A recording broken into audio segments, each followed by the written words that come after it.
What's up guys? Today we're playing Epic 7 and we're going into Caides 13 hunt. Now I know a lot of you have problems with this hunt, so I built two teams to help you clear it and then also to help you clear it faster.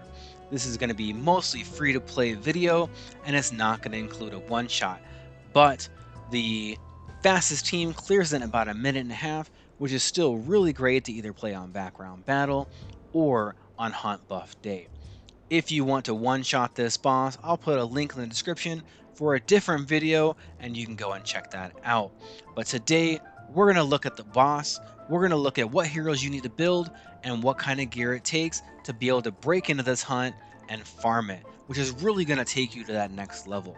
It's going to give you things like injury and torrent and penetration that's going to help you in a lot of your PvP gameplay.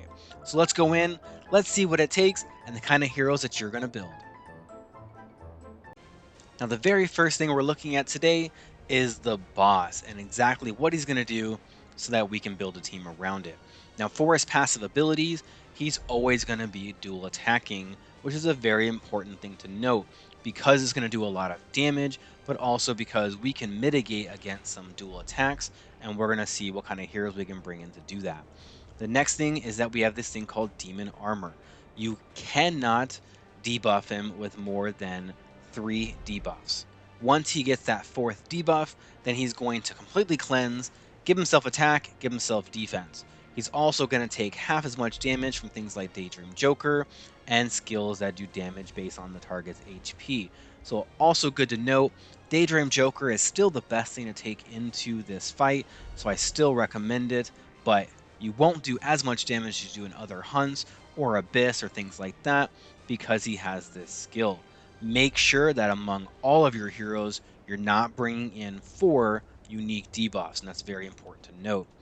And lastly is he has this thing called Danger Level. When you use your turn, you're going to get 1 stack of Danger Level. He's going to attack the person with the highest Danger Level, and you can reset it by doing a non-skill attack. So we can bring someone in to tank, someone who doesn't have a non-skill attack, and then we'll always know who he's going to go into and what's going to happen. You can also bring in a full team with all non-skill attacks and then avoid building this up. But we're going to look at different teams and how they might work so that we can go around this danger level and really utilize it to our advantage. Let's check out our team on full auto. Now this team uses heroes that you probably already have built, heroes that have been out for a very long time, episode 1 and episode 2 heroes. This very first fight, he has a stun onto his S1, which makes it helpful to bring Tamarin on potion, and that way she can potentially clear it, and you don't miss a whole round if he happens to get a stun, just like that one he landed on Seaside below. Now if he doesn't stun our Seaside, then we have an opportunity here to land the defense break on her S2 passive. Since we did get the stun, now we have to wait, and if we land it, that will help speed up the fight as well. Once Sirmia gets her next turn, this is going to be completely over, because she'll do about half of this boss's HP in one hit.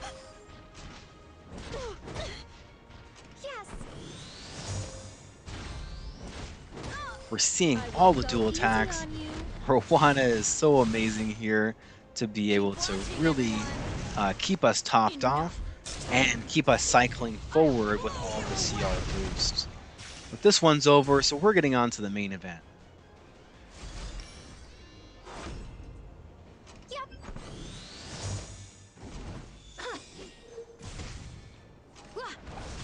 When this boss gets his first turn, he's going to do an AoE that's going to remove all of your buffs. It's also going to apply that slow, and it's going to apply the restrict. So as he's doing these dual attacks, you're not going to be boosting as fast as you would like because of that restrict. If you have your heroes at 171 speed or less, that means they will go after the boss. So keep this in mind for any hero that's going to be buffing your team. Once Tamarin gets her first turn, then she's going to cleanse, and now we're going to get those CR boosts, which is really going to help us cycle. We also see that we landed a defense break, which would be very helpful, If you get a lucky S1 proc on Sirmia, Generous that will help request. speed it up as well. Now for Please our Seaside protect us. Bellona, she's stacking up a lot of the danger, so she's going to tank, which means that you have to put her Let's in start any with something slot light. besides the very front slot. I'm using Rowana here. Really anyone On my except way. for Sirmia should work, and then she'll do a good job. We're almost to 3 minutes This here, is what you get. and so this lasts, anywhere Ruining my between 3 minutes vacation. to 3 minutes and 19 seconds in most of my testing. Also, it never fails. So you can Ladies stick it and onto a gentlemen, normal, let's background shine. battling when you're doing Have a Guild War or when you're doing your other Can you quests, hold out and much it longer? will win Show every me. single time, which is really, really nice. We're at 3 minutes and 3 seconds, so fantastic run. And as you see, we have a lot of damage coming out of Sirmia, but also we have a lot of damage from Seaside Bellona, which is really important. If you want to switch up their artifacts a little bit, then you're able to do so, but we want to have at least one with Rage set, and Daydream Joker is really good here as well. Now let's look at the heroes that we used, and first up we have Rowana. We really want her for her passive ability, which will help to heal and also give you the combat readiness boost to all of your allies and help you to cycle. This will enable you to run Sirmia a little bit slower and still do a lot of damage. You can put her on basically any kind of build. I'll move her onto a counter build as time moves on, but for right now, this speed build works just fine. Really, you could run her on almost any kind of gear and she'll work. Try and get somewhere around about 20k HP, try and get 13 to 1500 defense, and then I would probably run her a little bit slower at about 190 to 200 speed. The artifact does not matter. I use Celestine in a PvP, but if you wanted to run something else here to help you remove debuffs, then I think that would work as well. And next up, we have Tamarin. She's the all around package. I mean, what do you really say about Tamarin? She's in a ton of videos and she does amazing in almost all the content in Epic 7. She has a CR boost, she has a cleanse, she has a heal, she has a dual attack, she has a strip. It's amazing. She has everything. You can run her on almost any kind of gear. As you can see, I'm even using level 75 gear here. Give her at least 85% effectiveness.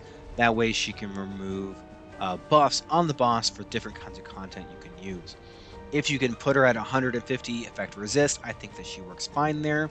And then I have her basically on just defense and health mix, depending on how it rolled. Anywhere above 200 speed is good. At 220, this is where I run her for pretty much all the content. Wondrous Potion is really good in case you get a random stun, and it will help heal, but try out different kinds of artifacts either to remove debuffs from you or even to give you more healing, depending on where you are at in your team. And now we come to Seaside Bellona, who's going to be really great at applying that defense break, but also she's going to do a lot of damage. Her passive S2 is going to trigger a ton because that boss is going to be able to doing dual attacks and it's going to constantly build stacks. She also redirects 30% to the frontmost ally. This means that I had Rowana in that place, and this is basically a built-in Aureus, even better than Aureus because that is 20%. So she's our tank here. She has no non-attack skills, so she's gonna build up her danger quite a lot. The problem with her is that she has two debuffs here, one under her S1 and one under her S2. So this means that while it's very nice to be able to have a target and a defense break on the same kit, that it's potentially problematic because if you land them all, then the boss is going to cleanse and then give himself a buff, which could delay your run just a little bit. I run her onto my Wyvern build to one-shot that first wave. So she's on basic attack stats with at least 65% effectiveness, and I think she works really well. If you don't have Drink, then she'll also work on Rosa, which is how I ran her for a really long time, but I'm running her on Drink right now so she can do Wyvern. That's, something you don't necessarily have to have for Caides, but if you already have a Wyvern Seaside, go ahead and throw her in there. And our main damage dealer is going to be Sermia. I use her in a light expedition. I also use her in the Caides, and she works out really, really well. She has a non-skill attack onto her S2, so this means that she will be able to cleanse off the danger, but also as we're looking into her other skills, she has unhealable, which is something that Seaside already has, so she doesn't bring an extra debuff to the battle. I have her onto her exclusive equipment for S1. This is something you use for Hollow Trials to help you do more damage, and I think it works well here. You don't necessarily need it. It's a little bit of RNG. If it kicks in, then you might win another round or two, but it's not really necessary. I also have her in the Daydream Joker.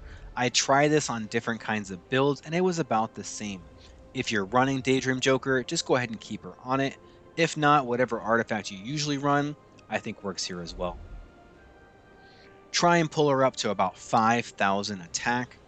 Try and get her to 300 crit damage and 100% crit chance. Anything left can go into speed, and she's going to work for you. Let's take a quick look at her stats here on her gear. This gear actually is not too bad. Some of it rolled more speed than I would probably like. This necklace can be modified just a little bit to get rid of that effectiveness, but overall it's a really good set. Now let's demonstrate our fast team onto manual, and we can talk about how this team might fail or how you can Get mitigate ready. against it. Now this very first guy has a stun onto his S1. If he hits your Azaria on her S on the very first turn and she does not have immunity, then this could potentially be a problem for you. If he hits anyone else, it probably will not matter because we have onto our Sinful Angelica quite a lot of effect resist. Now, Azaria is going to be first turn defense break. If you don't land this defense break, it's not Forever. going to fail your I run, pledge but it myself. does help if you do land it. So make sure that you don't skimp on your effectiveness and have at least 65%. Ugh, If she had gotten I stunned right there, hate getting it would not hurt. matter because she's not going to get another turn anyway. Now, onto our Sinful Angelica, we're going to be giving ourselves attack buff. This is important because we're going to be Sometimes using that attack buff for darkness Camilla. So make sure that your can Sinful Angelica become has enough your speed light. to where she can go Let me demonstrate. first. With the imprint, you want to have 10 to 11 speed between them. Now for Camilla, we're going to run her with her skills off. So this means that she'll be using her S1 only. If for some reason you did not land your defense break with Azaria, you still have a chance here to land it with Camilla. But more importantly is that she's going to bring a dual attack chance. Now! If you Let's have together. a Daydream Joker onto I will continue your my training. Lorena and she is hard enough, you could potentially just completely wipe out that first boss. But we did leave him with a little bit. Now, our Lorena is also going to have her skills off, so she's only going to use S1, which is going to be pure damage. And just like that, that very first wave is going to be over.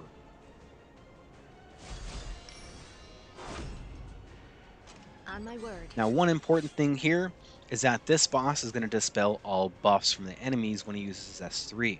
So you want to make sure that your Sinful Angelica will go before the boss. This means that you have to have 180 speed or less, including the imprint that you get from Camilla if you have her imprint set. So make sure that you're adjusting the speed accordingly depending on the imprint that you have with your Camilla. Because we landed skills off onto Camilla and to Lorena, then when Azaria goes, she's only going to be using her S2 onto Oh, Sinful such a white Angelica. flower. As She's you also command. going to be landing the Glow Wings, which is going to help you because it'll enable you to take more damage and last one more turn with your Lorena. Now she has a 50% chance of defense break for 2 turns. Miss Confile does a 1 turn defense break, and as you can see, the boss is going to go next. So this is a potentially a really big problem because now the boss is just going to cleanse it. So you want to make sure that you're either running her slower than the boss, or we land that defense break.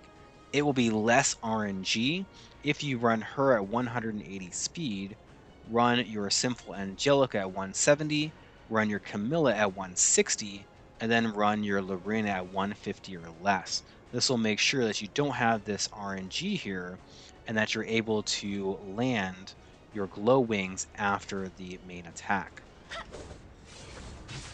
Now we get resisted, so 15% to there. Aw, 15% I does exist wanna everywhere. rest. It's innate within the game. But we have our Sinful Angelica who cut, and now she's able to go next. So what we see here is that she's going to remove one debuff, which is not enough, but she's going to give us Filthy that creatures. attack buff. It's Now time to Camilla tear has them to another chance to land pieces. her Stay defense calm break. and think So let's see rationally. how this is going to An work. opening. I'm Okay, ready. and there's your defense break. So I'm going to hit auto. You can kind of see how it plays through, but now basically we're just going to be cycling. I'll leave it to you.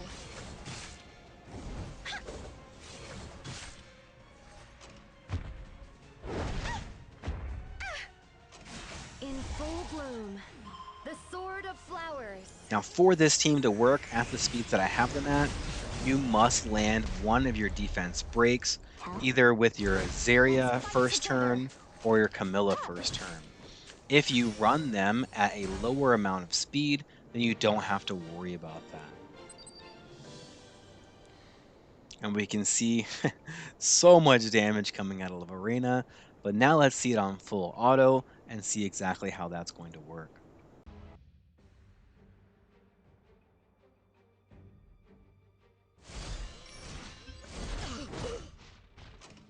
In full bloom, the sword of flowers.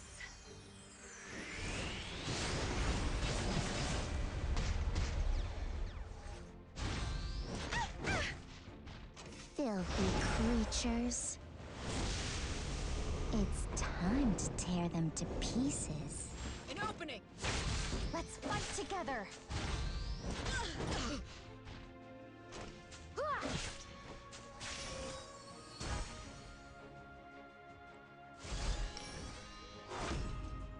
Oath of the White Flower.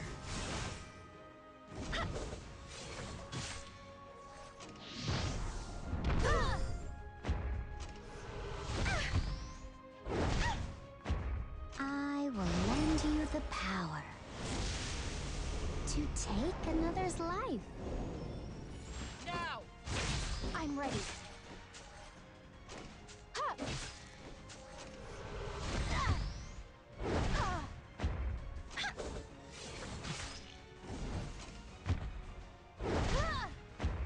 Drive them out. Let's fight together.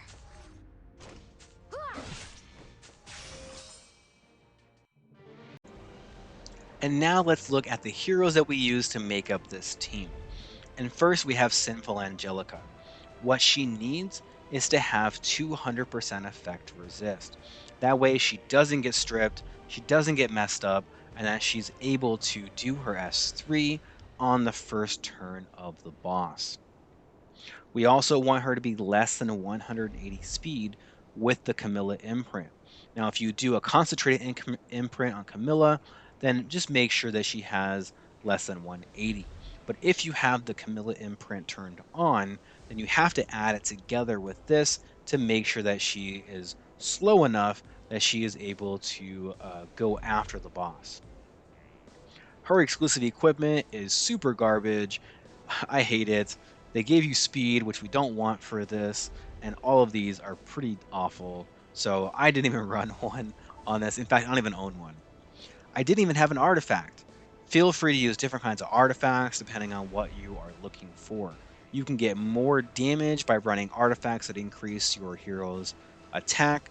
You could also use artifacts that will cleanse onto your debuffs or give you more healing. So try different artifacts here, but for this run, I didn't even use one. And next up, we have Azaria. Now, for this run, I used her at 240 speed, and make sure that she has at least 80 or 65% effectiveness. If you want to run her onto attack build, that will help you in case you don't land those defense breaks. I used her with a little bit of utility and I put glow wings. You can use a different kind of artifact, such as Song of Stars. You can even use Infinity Basket. You can use Rosa Hargana, or you can use Miss Confile. Now, again, with the Miss Confile, because it is only a one-turn defense break, that it doesn't really work very well here because that boss is going to cleanse. So if you're using this, try and run her slower than the boss. That way, she'll be able to land that defense break and give you an extra chance to really come through with that extra amount of damage. But you can run her in a variety of ways. I'm running her more as a utility here, and you can still win if you miss that defense break on that first turn. Our main damage dealer here is going to be Commandula Reina, and I'm running her onto a rage set with also penetration. She doesn't have amazing stats. I could definitely do better, but I wanted to show a set that was pretty good. This is really like my third best set. It's not something that's on my even on my best gear, so definitely attainable. You want to make sure that you get somewhere around 4,000 attack, 100% crit chance, try and get 300% crit damage or more, and then run her quite slow. She needs to be at least 10 speed less than Camilla after the imprint, so run her quite slow. This is even this is an arena set piece before they did the change to level 88 here, so it ran super garbage. But as you can see, this gear, some of it is pretty good, but there's definitely room for improvement as well. We could run a flat attack here, and that would give her a bigger boost. We could also take off potentially this effectiveness or even the defense and run a crit damage, so there is some room where we can see improvement. I found that the best artifact to run her on is Daydream Joker, even though the boss has a resistance to this type of damage. I still found it to be the best, and this is basically what I run on her. But overall, a very solid character. She does a ton of damage. We have her with the skills off, and so she's really only there to do that S1 over and over and take the dual attacks. And last up, we have Camilla. Now, she's a 3-star hero, but I find a ton of use for her. I really like her a lot, and as you can see, she's on all free gear. She does have a speed imprint, so make sure when you increase your imprint that you are accounting for that on your Sinful Angelica. That way that you don't cut the boss onto that phase. We want the boss to go first before Sinful, or else your whole run is going to fail. We have her on skill off. Her S1 gives a defense break on to 50% chance. I wish this were higher, but we take what we can get. If this were 75, 85, 100, she'd be perfect for a ton of content, but only 50% chance. And it is what it is, right? I'm running her under Herberus Tooth right now. You can run her on a lot of different kinds of artifacts. If you want to put her onto Daydream Joker, or if you want to put her onto another damaging artifact, then I think she'll run well. You can also put her onto a rage set. One way that this run can fail is if your Azaria doesn't land defense break, Camilla doesn't land defense break, and then now your Lorena dies without having done enough damage. If you can get your Camilla to a higher level of damage by running damage set on her, then you're going to do a lot better in this fight because now you can potentially survive even after your Lorena has died and knock out that extra little bit before the boss wipes you.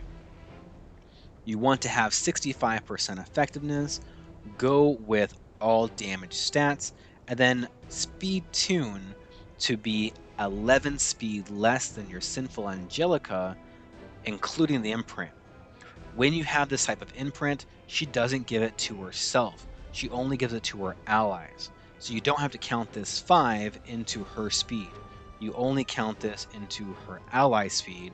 So this will help you to set up your team to where your Sinful is always going ahead of her. Make sure that you're stacking it and accounting for this, or else your run is going to fail. Caides hunt is definitely difficult. There's a ton of mechanics that you have to go through, and it can be really hard to break into this hunt. But it's definitely worth it because once you focus on PvP, it has three of the best sets in the game. Torrent is really good on heroes that are meant to do a lot of damage on turn 1. This is going to be something like a Cleave or someone who's meant to die like an Arbiter of Vildred.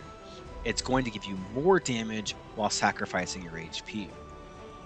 Penetration set is so great on anyone with a single target attack. You've seen me use this on Alencia, on Shu, on Remnant Violet, on Violet. There's a whole bunch of heroes that you can use this on, and it's really one of the best sets in the game, and only 2 pieces, so it's very viable. Injury set is also really great into PvP. It surprises the enemy, but also will enable you to really break down the bruisers that have become meta in this type of environment.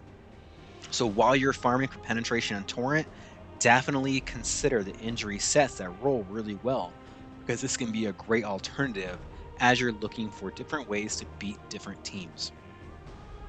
Now, revenge set is not as great a set as speed, but it can be very viable as well. I don't roll it. If you decide to roll it instead of enrolling and doing Wyvern and rolling for speed, then it can be viable, but keep in mind it's not as good as speed, so I'm really here for Pen and Torrent, and thirdly on your injury set. Now we've shown you 2 different teams here. One is 100% run. You can run it on auto battle when you're doing other things within the game, and you have time. The second team will win much faster, but you have to deal with the 15%, and also you might lose sometimes. So take your pick on what kind of team that you really want to run. Do you want to make sure that every battle counts, or would you rather run it as fast as possible?